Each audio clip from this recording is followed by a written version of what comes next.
नमस्कार, मैं ऋचा सिंह और आप देख रहे हैं सी न्यूज भारत। वक्त हो चुका है अलीगढ़ बुलेटिन का। अलीगढ़ बुलेटिन में आपको दिखाएंगे कि कैसे आतंकवादी गतिविधियों में शामिल एएमयू छात्र को एनआईए ने झारखंड से किया गिरफ्तार। साथ ही बताएंगे कि कैसे टीकाराम कन्या महाविद्यालय में छात्रा कक्ष का उद्घाटन और कैसे एक भाई ने किया मूक बधिर किशोरी से दुष्कर्म। और भी तमाम खबरों पर आइए विस्तार से होगी चर्चा। अलीगढ़ में एनआईए द्वारा आतंकी हमले की साजिश रचने वाले एएमयू छात्र को झारखंड से गिरफ्तार किया गया है। एनआईए ने खुलासे के दौरान कहा कि एएमयू में पढ़ाई के दौरान छात्र फैजान आतंकवादी गतिविधियों में शामिल हुआ था। 3 दिन पहले एनआईए ने सिविल लाइन थाना इलाके के एक मकान में भी जांच पड़ताल की थी। एएमयू प्रशासन का कहना है कि पिछले वर्ष पकड़े गए छात्र ने एएमयू में बीए में एडमिशन लिया था। एएमयू प्रशासन ने छात्र का डेटा खंगाल लिया है। छात्र ने एसएस नॉर्थ हॉल में लिया था रूम। एनआईए के खुलासे के बाद अलीगढ़ पुलिस भी एएमयू कैंपस में जांच पड़ताल करने के लिए पहुंच गई है। मामला सिविल लाइन थाना इलाके के एएमयू कैंपस का बताया जा रहा है। सर, ये जो छात्र एनआईए ने डिटेन किया है, पकड़ा है, एएमयू से क्या कनेक्शन है उसका, कब से कब तक पड़ेगा? हाँ, ये रात में हमारे पास जानकारी आई है और सुबह जब हम अपने रिकॉर्ड से हमने वेरीफाई कराया उस नाम से, तो पता ये चला कि ये लड़का फैज़ान अंसारी है और फादर का नाम फिरोज़ अंसारी है। और इसने पिछले साल यानी 2022-23 में यूनिवर्सिटी के अंदर एएमयू के अंदर उसने दाखिला लिया थ्रू टेस्ट बीए इकनॉमिक्स में। और ये अभी तक के बीए इकनॉमिक्स फर्स्ट ईयर का यानी फर्स्ट सेमेस्टर का एग्ज़ाम दे चुका है। ये रिकॉर्ड हमारे पास है और सेकंड सेमेस्टर का हो सकता है दिया भी हो एग्ज़ाम, उसका अभी हमारे पास वेरीफाई नहीं हो पाया है। तो अब ये इस साल 13 जुलाई के बाद से बीए सेकंड ईयर में इसको आ जाना चाहिए। और एसएस हॉल नॉर्थ इसको अलॉटेड है, लेकिन चूँकि वेटिंग लिस्ट वहाँ चल रही है तो इसलिए अभी इसको यहाँ पर कमरा नहीं मिल पाया है। तो एसएस हॉल नॉर्थ में फ़िलहाल ये नहीं रह रहा था, जैसा कि हमारी जानकारी है उसके हिसाब से ये कहीं बाहर रह रहा था। अब बाहर कहाँ रह रहा ये मुझे इसका पता नहीं है। और इसने अपना जो फॉर्म भरा है उसमें फॉर्म के अंदर उसने अपना एड्रेस दिया था मुरकट्टी, रांची, झारखंड। और जो इसने यहाँ पर हाल के अंदर यानी एसएस हॉल नॉर्थ के अंदर जब उसने अपनी पर्सनल फाइल भरा है तो उसमें उसने अपना परमानेंट एड्रेस दिया है लोहारदगा, झारखंड। ये डिस्ट्रिक्ट लोहारदगा और स्टेट झारखंड का एड्रेस दिया है। इसका आधार कार्ड भी मौजूद है। इसको जो एडमिशन मिला है उसमें ओबीसी कैटेगरी भी इसने लगाई है।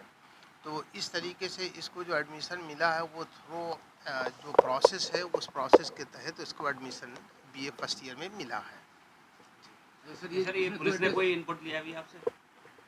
नहीं, अभी तक के हमारे पास, लेकिन अब हमारे पास सिविल लाइन से एक लेटर आया है जिसके द्वारा उसकी इस बच्चे की डिटेल ऑफिशियल जानकारी मांगी। पुलिस ने मांगी?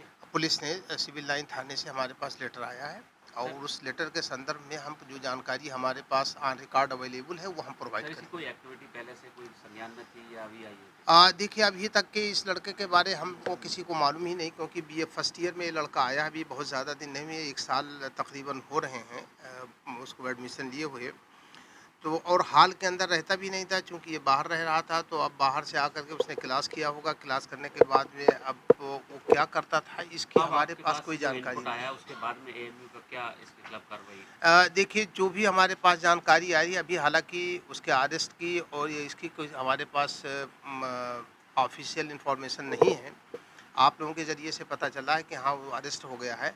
अब जो इन्वेस्टिगेटिंग एजेंसी है वो जो भी डायरेक्शन हमको देगी और जो भी कानूनी तौर पे हमसे वो चाहेंगे उसको हम करेंगे। नहीं, छात्र के खिलाफ कोई कार्रवाई एएमयू प्रशासन करेगा? देखिए बिल्कुल, अगर कोई कार्रवाई बनती क्यों नहीं कार्रवाई की जाएगी। लेकिन अब चूंकि एक लीगल प्रोसेस शुरू हो गया है, उसकी अरेस्टिंग, जैसा कि आप लोग बता रहे हैं कि उसकी अरेस्टिंग हो गई है, तो जब अरेस्टिंग हो जाती है तो लीगल प्रोसेस शुरू हो गया। अब उस लीगल प्रोसेस में जो भी चीज़ें आएंगी वो चीज़ें की जाएंगी। यूनिवर्सिटी को ज़रूरत होगी तो यूनिवर्सिटी भी करेगी। एनआईए ने पिछले दिनों संपर्क किया था क्या एएमयू से?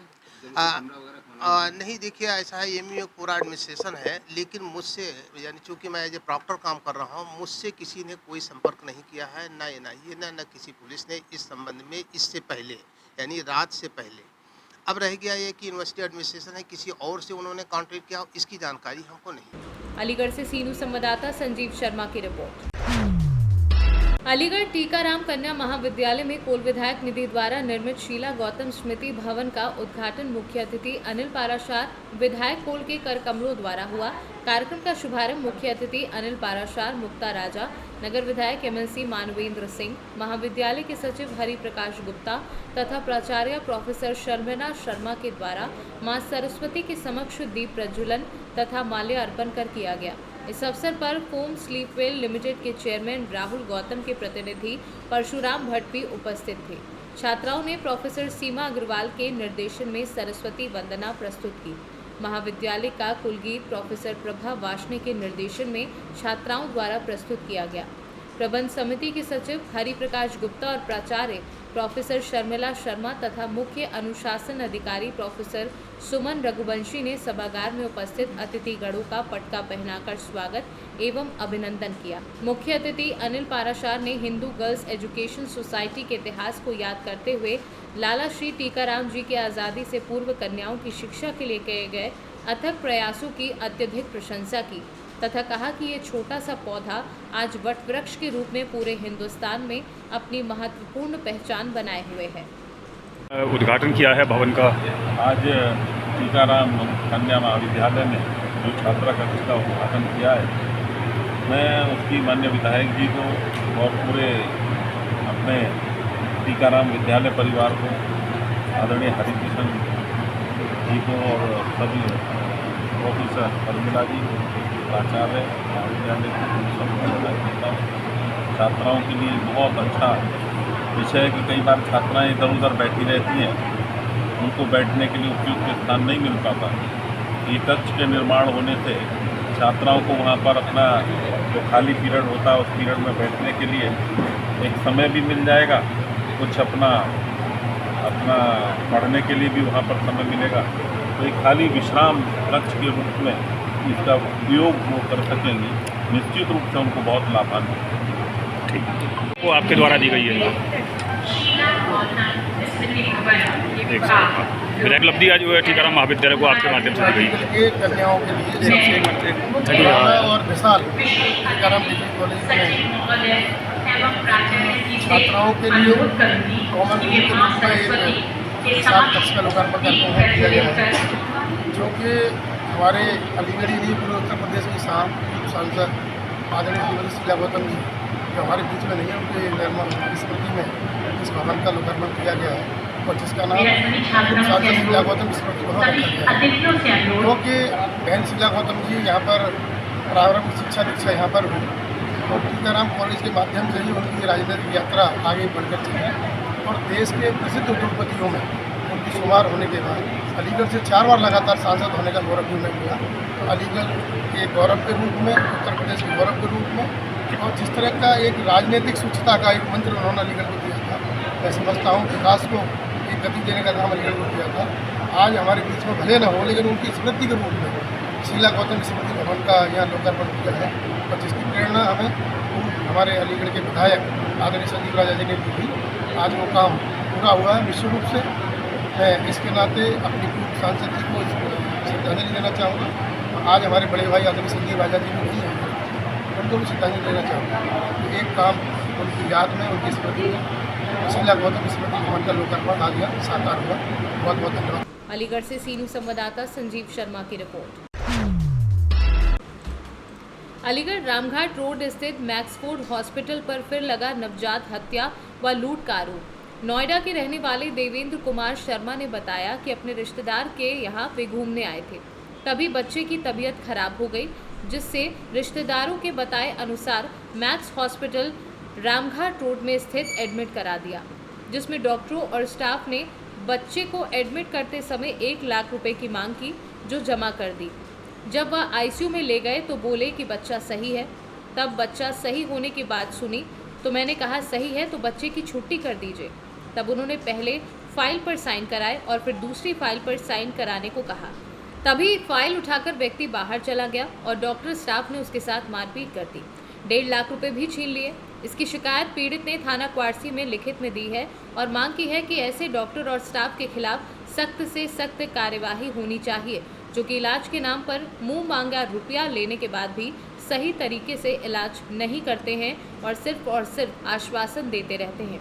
वहीं मौके पर पुलिस और स्वास्थ्य विभाग की टीम भी पहुंचकर कार्यवाही करने की बात कर रही है। क्या नाम है आपका और कहाँ के रहने वाले हैं आप? शर्मा सेक्टर 115 नोएडा। अच्छा, आपने जो अपना बेटा है, जो बच्चा है आपका, वो आपने कब भर्ती किया था? कल करा था मैंने, करीब 4 बजे के आसपास। क्या परेशानी थी उनके लिए? तो दूसरे हॉस्पिटल से आया था तो ऑक्सीजन की कमी बता रहे थे डॉक्टर। वैसे यहाँ तक बच्चा खेलता हुआ हंसता हुआ आया था। कितने साल का बच्चा था आपका? कल ही पैदा हुआ था। कल ही पैदा हुआ था यहाँ। क्या नाम है ऐसा आपका? देवेंद्र कुमार शर्मा। अच्छा, क्या घटना हुई है, मतलब यहाँ तक कैसे पहुँचे आप? अपना बच्चा एडमिट करा था करीब 4 बजे के आसपास। बच्चा वहाँ से सही सलामत आया था। डॉक्टर ने बाहर में देखा था, कह रहे ठीक है हम रिक्स ले लेते हैं, आप पेपर साइन कर दें। मान के ठीक है, तो सब कुछ सही चल रहा था। ये ऑक्सीजन में बच्चा कह रहे थे कि अभी तक सही सलामत है, ठीक है। अब भी जब वीडियो बनाई है बच्चा ठीक है, तो उसके बाद में मैंने बोला मैं डिस्चार्ज करा रहा हूँ अपना बच्चा। तो इन्हें बोले ठीक है आप फाइल साइन करो। मान के ठीक है, तो इन्हें क्या करा, मेरे से दूसरे बंदे की फाइल पे साइन करा रहे हैं मेरे से। कह रहे आप ये साइन करो। मान के मैंने जो साइन कर दिया मैं नहीं दूँगा फाइल आपको, ठीक है। मैं वहाँ से फाइल लेके बाहर निकला अपना बैग लेके, ठीक है। वहाँ से डॉक्टर लोग करीब 40 से 50 बंदे थे, सिक्योरिटी और डॉक्टर दिनंजा ऐसा कुछ करके नाम है वो थे। मेरे पीछे यहाँ तक भाग के आए और उन्होंने मेरी मारपीट करी। मेरे बैग में से फाइल और जो मेरे 1.5 लाख रुपए फाइल के साथ में रखे थे वो लेके भाग। बच्चा कहाँ है आपका? हॉस्पिटल के अंदर बच्चा। किसमें? हॉस्पिटल के अंदर ICU में। कौन सा हॉस्पिटल है? ये उसी में बच्चा है? मैक्स, उसी में बच्चा है अभी आपका? आपके साथ मारपीट भी की है? हाँ जी। कौन लोग थे ये मारपीट किया? डॉक्टर और इनकी सिक्योरिटी, पूरे स्टाफ का, मतलब स्टाफ था? हाँ जी। अलीगढ़ से सीनू संवाददाता संजीव शर्मा की रिपोर्ट। अलीगढ़ राजा महेंद्र प्रताप सिंह राज्य विश्वविद्यालय के कैंप कार्यालय पर विद्यार्थियों और ABVP कार्यकर्ताओं ने समस्याओं के निदान की मांग की। प्रशासनिक अधिकारियों के समझाने पर भी शांत नहीं हुए। करीब 1 घंटे बाद में आश्वासन मिलने के बाद ही हटे। समस्याओं को लेकर महाविद्यालय में कई दिन से विद्यार्थी परेशान हो रहे थे। ABVP कार्यालय पर सुबह से ही विद्यार्थी एकत्रित होने पर दोपहर 1 बजे कुलपति के कैंप कार्यालय पहुंच गए और नारेबाजी शुरू कर दी। कार्यकर्ताओं ने कहा कि 1-2 दिन में प्रवेश प्रक्रिया बंद होने वाली है। यदि अभी समाधान नहीं हुआ तो काफ़ी विद्यार्थियों का भविष्य खराब हो जाएगा। ऐसे में हंगामा बढ़ता गया। छात्रा निशा की तबीयत बिगड़ गई, जिसके बाद कुलपति प्रोफेसर चंद्रशेखर ने 2 सार्वजनिक विज्ञप्ति जारी की। निर्देश दिए कि 15 जुलाई तक वेब रजिस्ट्रेशन कराकर प्रवेश हेतु आवेदन करने वाले विद्यार्थियों के मेरिट के आधार पर प्रवेश किए जाएं। ऐसे छात्र जो प्रथम व द्वितीय सेमेस्टर में अनुत्तीर्ण हैं, वे अपना आवेदन 24 जुलाई तक महाविद्यालय से विश्वविद्यालय को प्रेषित करेंगे। 1 सप्ताह में उनके परीक्षा कराकर संशोधित परीक्षाफल घोषित किया जाएगा। अलीगढ़ से सीनू संवाददाता संजीव शर्मा की रिपोर्ट। इगलास कोतवाली क्षेत्र के गांव में मुकबधिर किशोरी के साथ पड़ोस में रहने वाले तैयरे भाई ने दुष्कर्म किया है। घटना 8 दिन पुरानी है। स्वजन को डॉक्टर के बताने पर किशोरी के साथ हुई घटना का पता चला है। अब पीड़ित न्याय की गुहार लगा रही है। इंस्पेक्टर प्रवीण कुमार सिंह ने बताया कि पिता के प्रार्थना पत्र पर अशोक के विरुद्ध रिपोर्ट दर्ज की गई है। वो रिपोर्ट करने आए। क्या मामला क्या था? मामला लड़की से वो करी है छेड़खानी और किया काम। किसने किया है? एक दमक आदमी था वो, उसने किया है। कब की घटना है ये? 8-10 दिन हो गए। आपने कोतवाली में आके शिकायत की? ना की। कुछ चोट वगैरह भी है लड़की के? हाँ, टाँके भी हैं, चोट वगैरह के टाँके हैं उसके। 8 दिन से आपने इंग्लिश कोतवाली में शिकायत क्यों नहीं की? इसलिए वो गूंगी बहरी है। आज कैसे पता पड़ा आप? उसने इशारा किया, हाथ पकड़ा, जब पता चला हमारे को। अलीगढ़ से सीनू संवाददाता संजीव शर्मा की रिपोर्ट। अलीगढ़ में आज़ादी का अमृत महोत्सव के तत्वाधान में संस्कृति मंत्रालय भारत सरकार के सौजन्य से centre for advanced research on development and change, संस्कार भारती एवं अन्य विभिन्न संस्थानों के साथ राष्ट्र जागरण के पर्व क्रांति तीर्थ का समस्त भारत में आयोजन कर रहा है। क्रांति तीर्थ इस क्रांति धरा के उन सभी अनाम अज्ञात बलिदानियों को कृतज्ञ भारतवासियों की ओर से वंदन करने की बृहद श्रृंखला है। अंग्रेजी हुकूमत से जब पूरा देश स्वतंत्रता के लिए लड़ रहा था, तब अलीगढ़ ने भी इस महायज्ञ में अनेक आहुतियां दी। नगर के कई स्वतंत्रता सेनानियों ने पग पग पर अंग्रेजों की यातनाओं को झेला, लेकिन फिर भी झुके नहीं। उनका शौर्य इतिहास की पुस्तकों में बेशक ना छपा हो, लेकिन आज भी लोगों ने इनकी यादें सहेज कर रखी हैं। इन बलिदानियों ने अनेक कष्ट सहे, अपना जीवन, अपना सर्वस्व देश की स्वतंत्रता के लिए, स्वराज की, स्वधर्म की स्थापना के लिए समर्पित कर दिया। फिर भी इनका नाम इतिहास में कहीं भी नहीं। सीआरडीसी की मानद सचिव और दिल्ली विश्वविद्यालय के लक्ष्मीबाई महाविद्यालय में राजनीति विज्ञान की सहायक प्राध्यापक डॉक्टर अमृता शिल्पी ने स्वतंत्रता संग्राम में अलीगढ़ की भूमिका को उजागर करते हुए कहा कि क्रांति तीर्थ श्रृंखला अखिल भारतीय अभियान है। इसका लक्ष्य उन बलिदानियों को स्मरण एवं नमन करना है जिन्होंने अपना जीवन, अपना सर्वस्व देश की स्वतंत्रता के लिए, स्वराज की तथा सर्वधर्म की स्थापना के लिए समर्पित कर दिया है। फिर भी वे इतिहास के पृष्ठों में अनाम रह गए।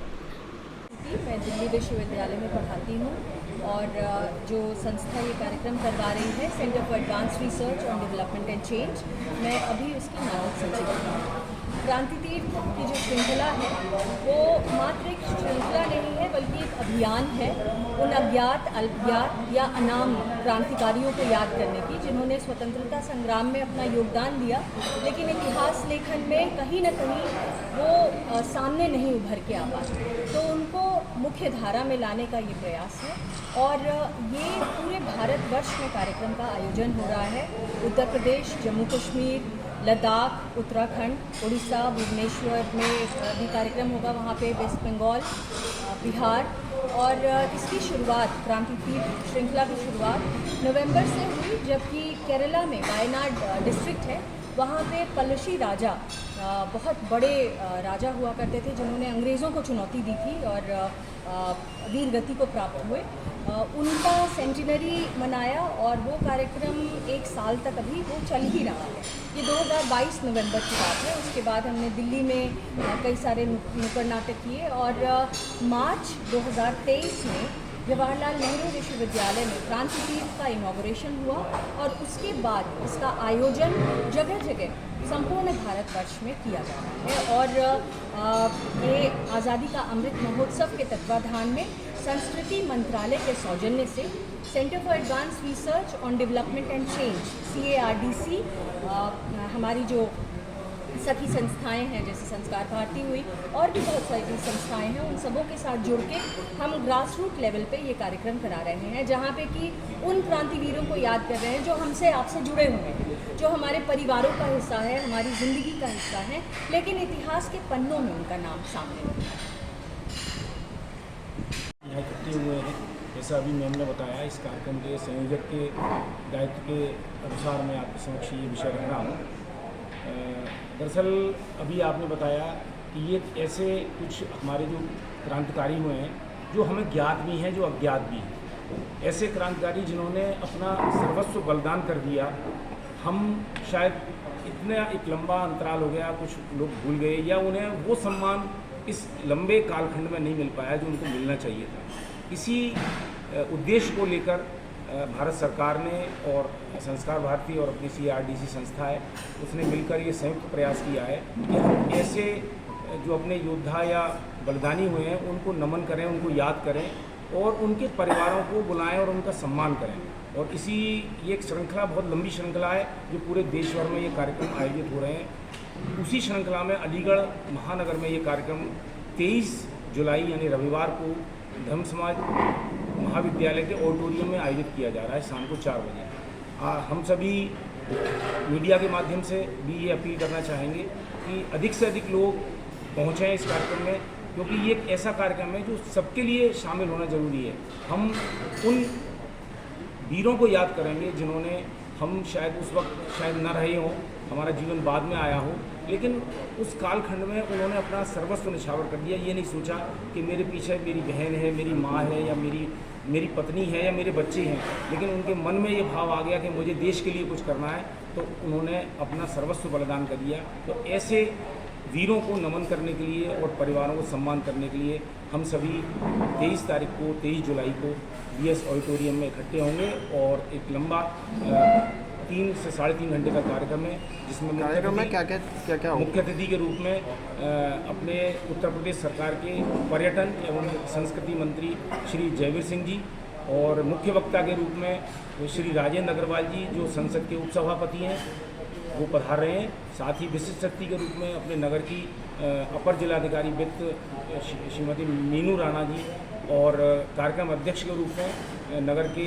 विख्यात बिल्डर श्री प्रवीण मंगला जो ओजोन बिल्डर के नाम से हम सभी जानते हैं, वो कार्यक्रम में उपस्थित रहेंगे। उसमें हम सभी उन परिवारों का सम्मान करेंगे और बाकी कुछ सांस्कृतिक कार्यक्रम इस कार्यक्रम में होंगे। अलीगढ़ से सी न्यूज़ संवाददाता संजीव शर्मा की रिपोर्ट।